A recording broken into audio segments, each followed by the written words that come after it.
fala com vocês é o Guilherme Carvalhal e no vídeo de hoje nós vamos falar sobre história. Então já deixa aí a sua clicada em curtir e se inscreva para acompanhar o nosso conteúdo.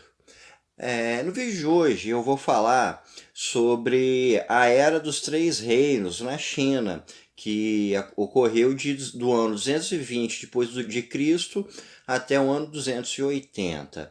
Esse é um período muito relevante na história da China, porque foi um período de muitos conflitos políticos, muitos conflitos militares que deixaram um saldo imenso de mortes.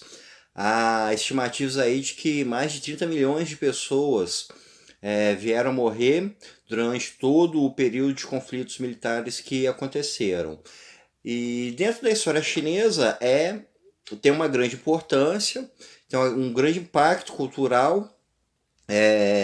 Essa história já foi adaptada para seriados de televisão, já foram feitas óperas já foram feitos filmes, também já foi adaptado para jogo de videogame e também foi escrito um livro chamado Romance dos Três Reinos.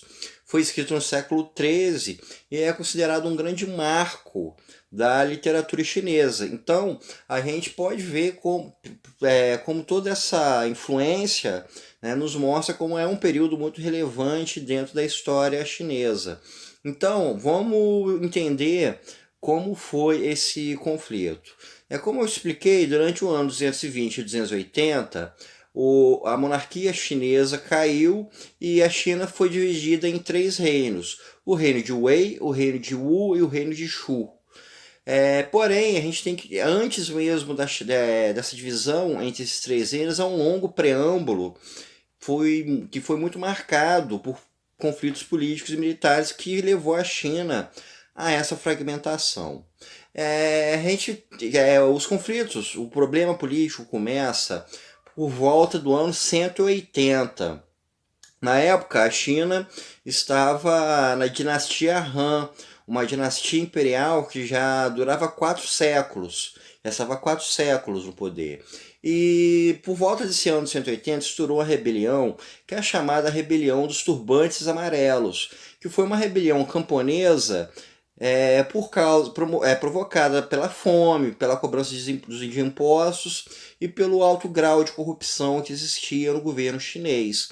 Então ocorreu um levante popular e os generais, os militares chineses, foram mobilizados para acabar com essa rebelião. Então a gente tem um primeiro problema político que acontece, que é o fortalecimento da classe militar em decorrência dessa rebelião. O poder central delegou a lideranças locais um poder militar para que colocassem abaixo, para que refreassem essas rebeliões. Então a gente já tem um primeiro marco de uma cisão política. No ano 189, o imperador Liang ele veio a falecer e seus filhos ainda eram menores. Então ocorreu um período de regência. E esse período de regência foi extremamente instável. Na China a gente tem uma facção durante todo o período monárquico, que é a facção dos eunucos, que era uma facção muito poderosa. E durante esse período de regência, a facção dos eunucos entrou em conflito com os burocratas, com as pessoas que cuidavam da administração monárquica. E esse conflito entre essas duas facções também foi resolvido pela via militar. Os militares exterminaram a facção dos eunucos, tentando assim garantir uma estabilidade dentro desse problema, e quem saiu fortalecido foi o general Duan Zhao. E o general Duan Zhao, então, ele conquistou muito poder nessa época, e ele acabou tirando o filho mais velho do imperador Liang da linha sucessória, garantindo que o filho mais novo viesse a ser imperador, que seria o imperador Xiang. Porém, essa instabilidade política permaneceu e os conflitos locais começaram a crescer, enquanto o poder central foi cada vez mais se enfraquecendo e a monarquia acabou sendo abolida o poder central chinês acabou e facções locais começaram a ficar mais poderosas. Nessa época surge uma das figuras mais poderosas de toda a história chinesa, que foi o General Cao Cao. O General Cao Cao, ele é como o nome diz, ele é de uma linhagem da família Cao, que dominava a região que na Era dos Três Reinos seria a região de Wei. E um dos conflitos que o Cao Cao teve foi com o Liu Bei, que era o líder da região que veio a se chamar de Shu. E o Liu Bei, ele se considerava o herdeiro direto da dinastia Han. Tanto é que a região de Shu também era conhecida como Shu Han. Essa época de conflitos entre o Cao Cao e o Liu Bei é um dos maiores momentos desses conflitos que marcaram aí esse preâmbulo da Era dos Três Reinos.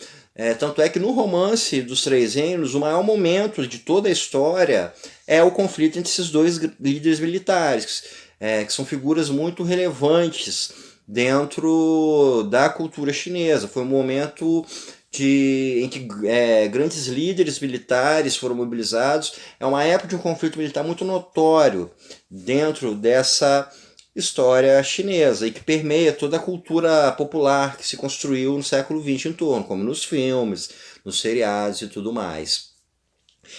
Então, dentro de todo esse conflito, ele se estendeu até o ano de 220. No ano 220, Cao Cao faleceu e seu filho Cao Wei veio a sucedê-lo na linhagem da região. E o Cao Wei, ele se declarou imperador, ele se declarou como o verdadeiro imperador da China. E na região de Wei e na região de Wu e na região de Shu ocorreu a mesma coisa.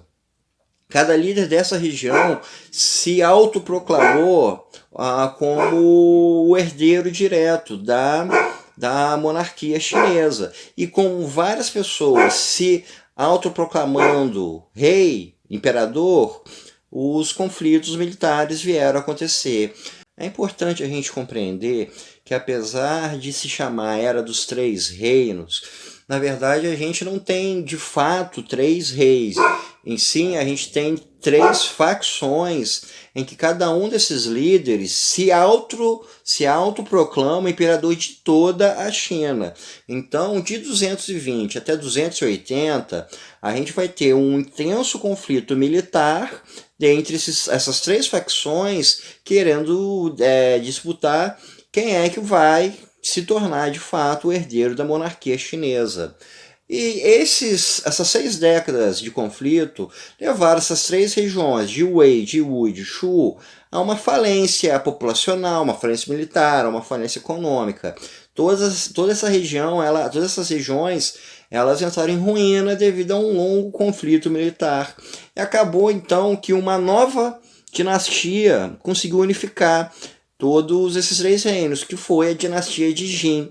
Eles conseguiram conquistar todas essas três regiões e reunificaram a China. O líder da facção de Jin foi proclamado imperador e a China foi reunificada e então acaba a Era dos Três Reinos. Porém, a dinastia de Jin foi uma dinastia muito curta. Ela durou aí pouco mais de 3 décadas. Foi uma dinastia política fraca.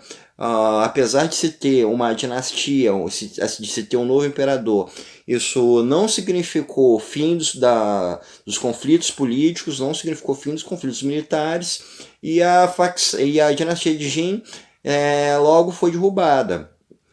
Após o fim da dinastia de Jin, aí a China se fragmentou por completo.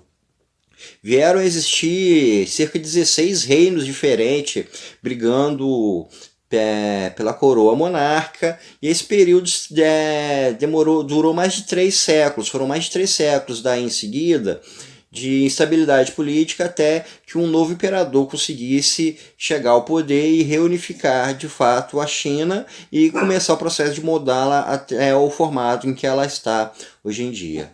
Então, pessoal, isso é tudo por hoje. Espero que vocês tenham gostado e até o nosso próximo encontro.